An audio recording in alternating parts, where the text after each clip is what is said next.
Assalamualaikum warahmatullahi wabarakatuh. Kami dari kelompok 5 akan membuat uji coba tentang karbohidrat, protein, dan lemak. Sebelumnya, perkenalkan nama saya Aprilian Diani dengan NIM 201FI 03070. Perkenalkan, nama saya Siti Nur Alijasari, nomor induk mahasiswa 201FI 03078.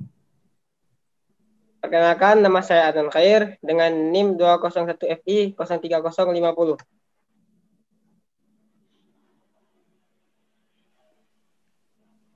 Perkenalkan, nama saya Tiara Monika dengan NIM 201FI 030. Perkenalkan, nama saya Diana Sari dari NIM 21F1 03051. Perkenalkan, nama saya Kendiansa dengan NIM 201FI 03060. Perkenalkan, nama saya Tuti Ruswati dengan nomor NIM 201FI 03085. Baik, di sini saya akan memberitahukan alat dan bahan yang digunakan dalam uji coba alat. Yang pertama kita gunakan yaitu tanpa plastik. Ada kertas label 1 strip,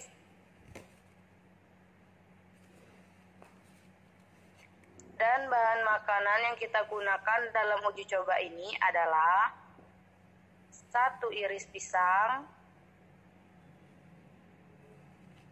1 iris kentang, 1 sendok teh tepung terigu, 1 ujung sendok makan margarin, 1 biskuit, 1 telur rebus, kita ambil putihnya saja. Kemudian ada 1 iris tomat, 1 sendok teh nasi, 1 iris tahu, dan yang terakhir 1 sendok teh gula pasir. Pada percobaan kali ini kita akan melarutkan menggunakan larutan hildium, yaitu berupa pitadin. Baiklah, kita akan mulai melakukan uji cobanya. Langkah yang pertama kita lakukan adalah meletakkan bahan-bahan yang telah disediakan di atas tanpa plastik. Kemudian langkah kedua memberikan nama pada masing-masing bahan yang telah disediakan yang kita tulis di atas kertas label. Selanjutnya, langkah ketiga adalah memberikan 2-3 tetes pitadin pada setiap bahan-bahan yang akan kita uji coba. Langsung saja kita mulai dari pisang,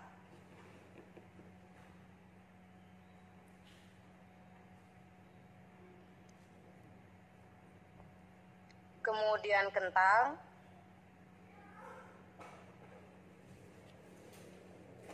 lalu tepung terigu, margarin, biskuit, telur rebus yang kita ambil putihnya saja, kemudian tomat, nasi, tahu,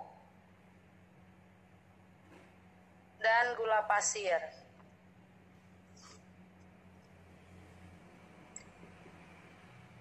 Selanjutnya kita akan melihat perubahan dari masing-masing bahan makanan yang telah kita tetesi pitadin tadi. Karbohidrat. Begitu juga sebaliknya, maka bahan-bahan tersebut tidak mengandung karbohidrat. Baiklah, kita mulai dari pisang. Hasilnya tidak berubah warna. artinya tidak mengandung karbohidrat. Kentang berubah warna, yang artinya mengandung karbohidrat. Tepung terigu berubah warna menjadi biru kehitam-hitaman, yang artinya mengandung karbohidrat. Margarin tidak berubah warna, artinya tidak mengandung karbohidrat. Biskuit berubah warna menjadi hitam, artinya mengandung karbohidrat. Putih telur rebus tidak berubah warna, artinya tidak mengandung karbohidrat. Tomat tidak berubah warna, artinya tidak mengandung karbohidrat. Nasi berubah warna menjadi biru kehitaman, yang artinya mengandung karbohidrat. Tahu tidak berubah warna, artinya tidak mengandung karbohidrat. Gula pasir tidak berubah warna, artinya tidak mengandung karbohidrat. Dapat kita simpulkan bahan-bahan makanan yang mengandung karbohidrat adalah yang pertama, kentang, kedua tepung terigu, ketiga biskuit, dan yang keempat nasi. Selebihnya dari bahan-bahan makanan yang lainnya tidak mengandung karbohidrat.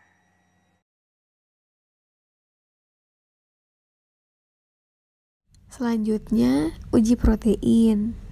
Bahan-bahannya yaitu bulu ayam, gula putih, kangkung, tahu, putih telur, dan yang terakhir ada daging ayam. Ini adalah bahan-bahan yang disediakan, dan tidak lupa memakai label nama. Selanjutnya, siapkan lilin. Kemudian, nyalakan api pada lilin.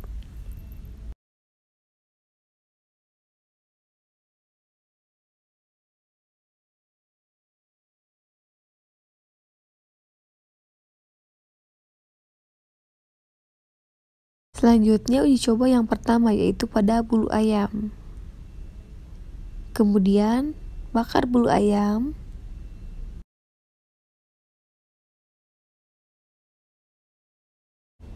Kemudian cium aroma bulu ayam.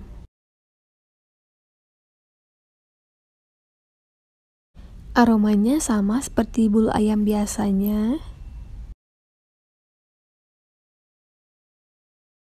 Yang kedua, uji coba pada gula putih. Dibakar.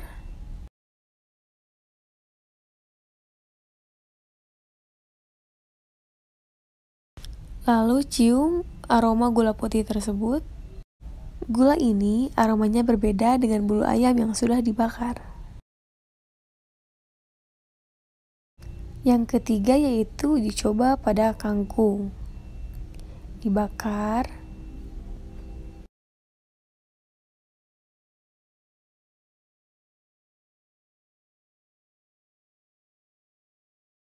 Setelah itu cium bau aroma kangkung tersebut. Kangkung sama seperti bulu ayam yang sudah dibakar.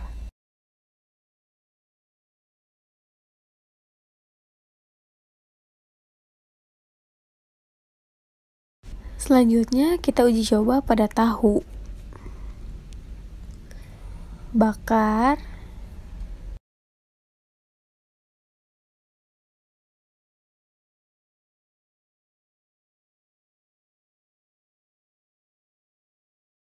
Lalu cium bau aroma tahu tersebut.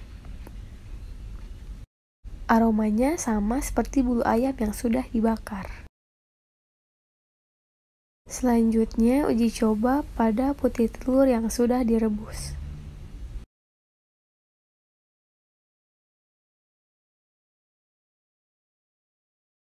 Bakar putih telur.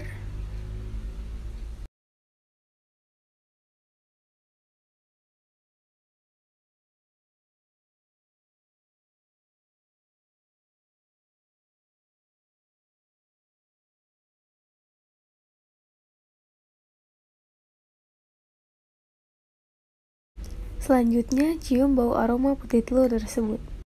Aromanya sama seperti bulu ayam yang sudah dibakar. Kemudian kita uji coba terakhir, yaitu pada daging ayam.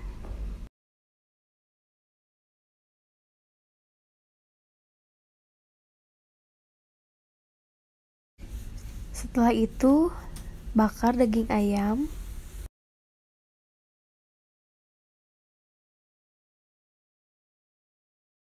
Lalu cium bau aroma daging ayam tersebut. Aromanya sama seperti bulu ayam yang sudah dibakar.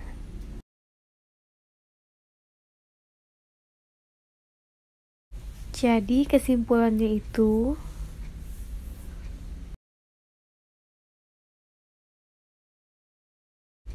telur mengandung protein, kangkung mengandung protein, daging ayam mengandung protein,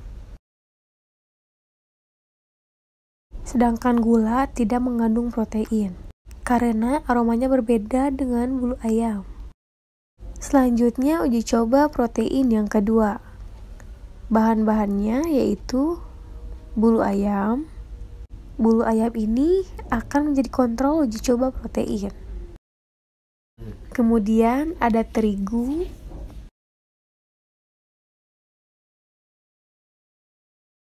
ada roti, tempe, seledri, dan yang terakhir kacang tanah. Ini adalah bahan-bahan uji protein dan tak lupa diberi label nama. Siapkan lilin dan nyalakan api pada lilin.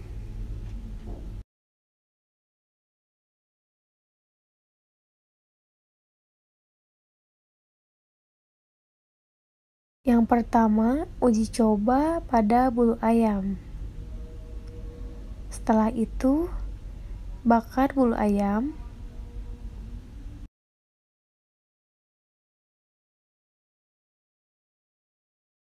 Kemudian cium aromanya. Aromanya seperti bulu ayam biasa.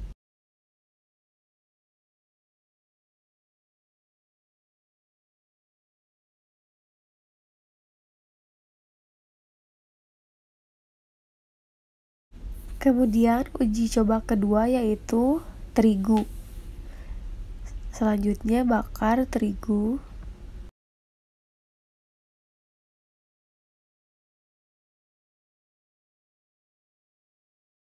Lalu cium bau aroma terigu tersebut. Aromanya berbeda dengan bulu ayam yang sudah dibakar. Selanjutnya uji coba pada roti, lalu dibakar. Kemudian cium aromanya. Roti ini aromanya sama dengan bulu ayam yang sudah dibakar. Selanjutnya uji coba pada tempe. Bakar.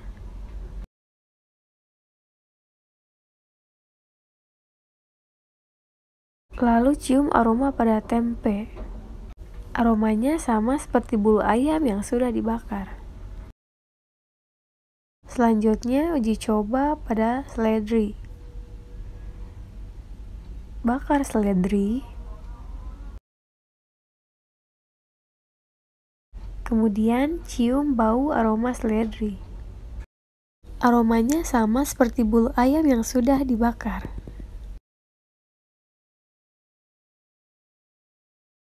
Yang terakhir yaitu uji coba pada kacang tanah. Bakar kacang tanah.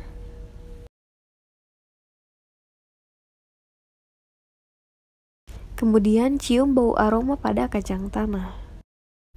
Pada kacang tanah ini aromanya sama seperti bulu ayam yang sudah dibakar.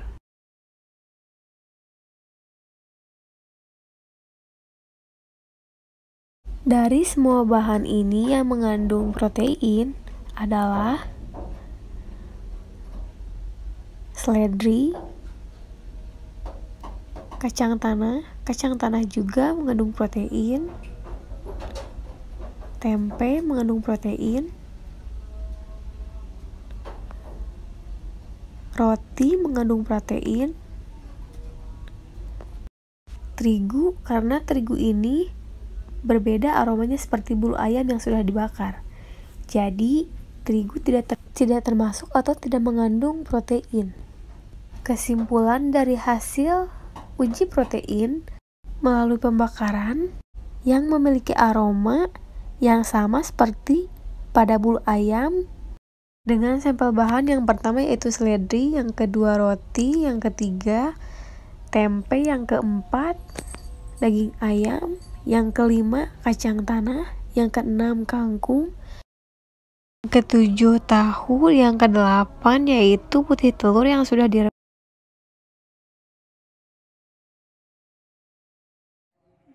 Assalamualaikum warahmatullahi wabarakatuh. Di sini saya perwakilan dari kelompok 5 akan melanjutkan praktikum yang ketiga yaitu uji ke lemak. Untuk bahan-bahannya yaitu di sini ada margarin, tepung terigu, putih telur, kuning telur, minyak, kecap,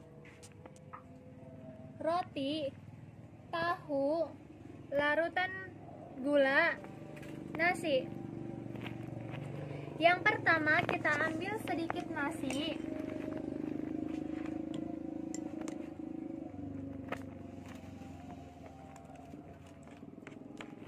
Kemudian taruh seperti ini di kertas coklat. Yang kedua kita ambil roti tawar. Letakkan juga pada kertas coklat. Kemudian kita ambil tahu,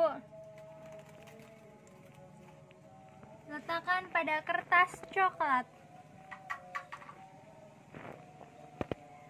Kemudian putih telur, ambil putih telur menggunakan pipet.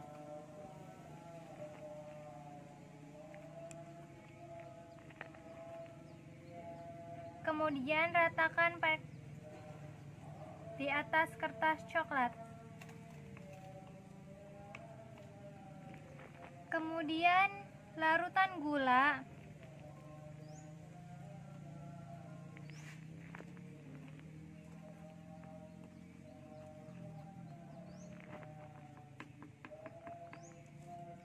tepung terigu,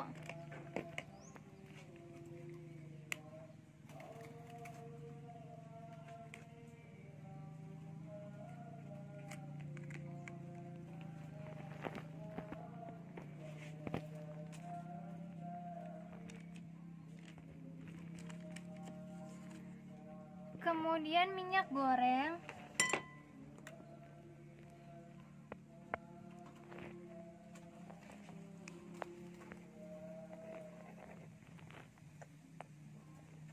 kemudian kuning telur,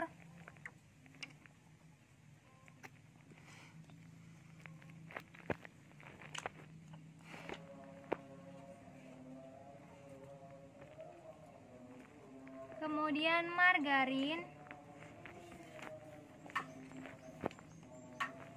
atau mentega, dan yang terakhir kecap.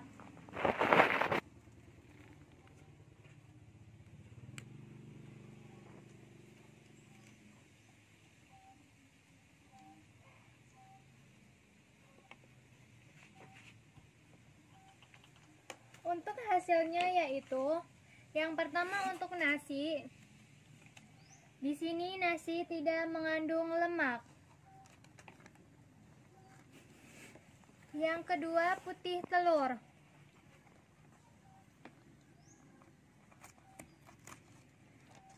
Di sini putih telur sedikit mengandung lemak. Yang kedua roti tawar. Roti tawar di sini tidak mengandung lemak. Kemudian tahu.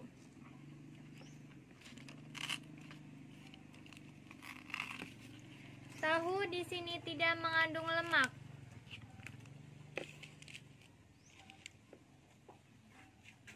Kemudian larutan gula.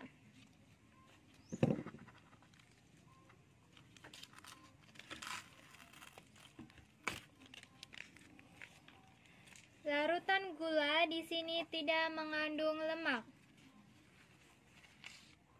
Kemudian tepung terigu.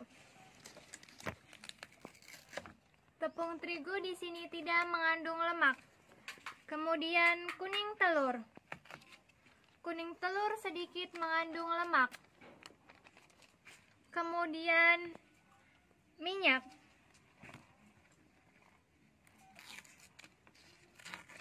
Di sini sudah terlihat jelas dan sangat jelas minyak banyak mengandung lemak. Begitupun dengan mentega.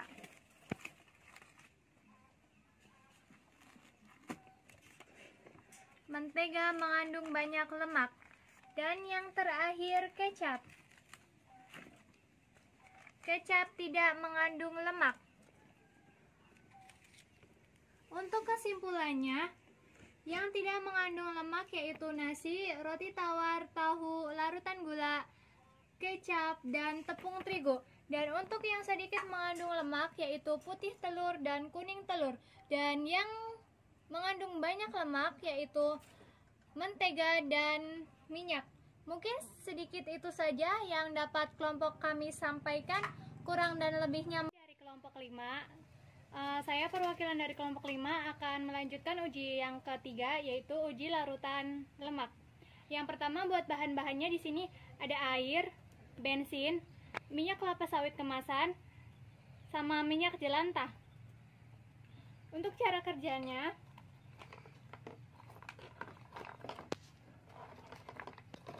yang pertama, ambil 5 sendok air.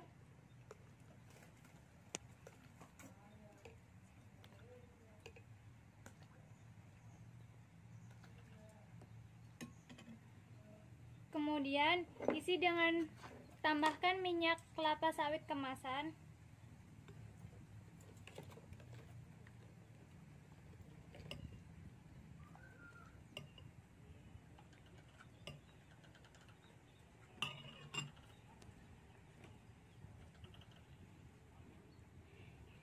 Yang kedua, bensin.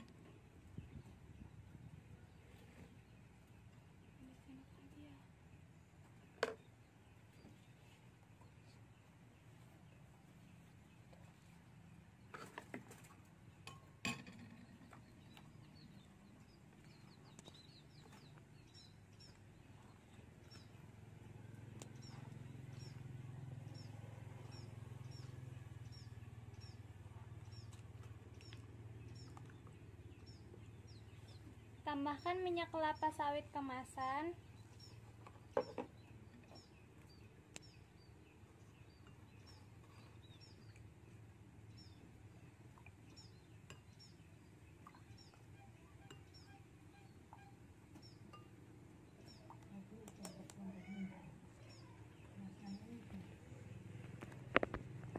Untuk larutan yang kedua, sama, ditambahkan air terlebih dahulu.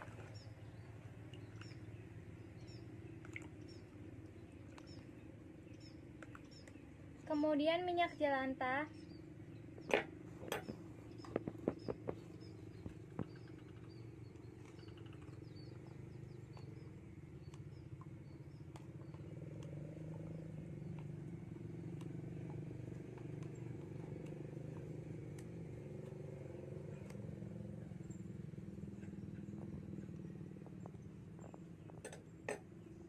Yang kedua, bensin.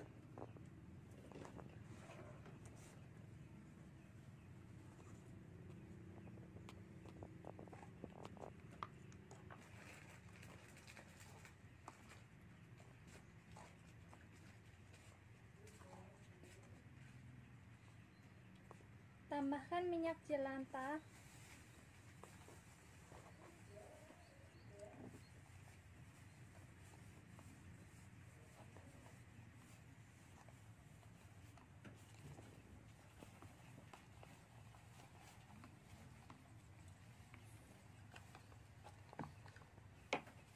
Kita tunggu beberapa saat.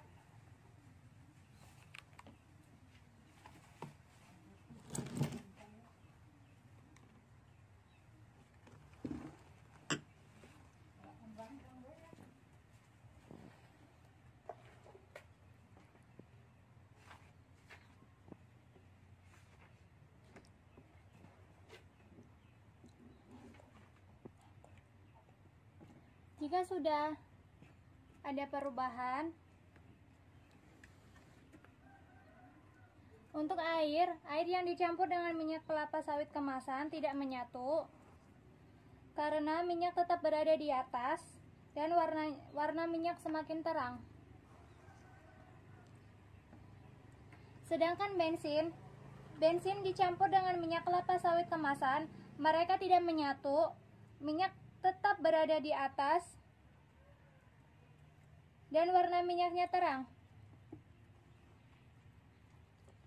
Air dengan minyak jelantah tidak bersatu, minyak tetap berada di atas dengan warna yaitu hitam kecoklatan. Sedangkan untuk bensin, jika dicampur dengan minyak jelantah, warna perubahan hitam kecoklatan. Untuk kesimpulannya, minyak kelapa sawit kemasan, air bersifat polar, dan minyak bersifat non-polar.